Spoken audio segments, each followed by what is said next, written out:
pembatasan kegiatan masyarakat. Lantaran menjadi ajang penyebaran virus corona, sebuah pernikahan di Kota Semarang, Jawa Tengah berakhir duka. Satu persatu keluarga positif corona hingga ada yang meninggal dunia gara-gara pernikahan yang melanggar ketentuan pembatasan kegiatan masyarakat. Banyak di antara mereka yang rupanya terkonfirmasi positif COVID-19 usai dilakukan tracing. Berdasarkan keterangan Pemkot Semarang, Wali Kota Semarang Hendrar Prihadi yang akrab disapa Hendi mengemukakan peristiwa ini terjadi sekitar pertengahan Juni 2020. Ada warga Semarang yang menggelar pernikahan, namun tutur Hendi pernikahan itu tidak dilakukan tidak sesuai prosedur seharusnya di tengah pandemi.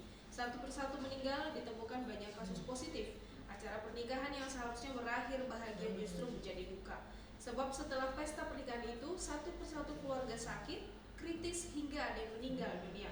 Tak berhenti sampai di situ, kasus keluarga yang meninggal masih berlanjut hingga pemerintah melakukan tracing. Dari hasil tracing, rupanya takmir masjid pelaksanaan acara pernikahan tertular COVID-19.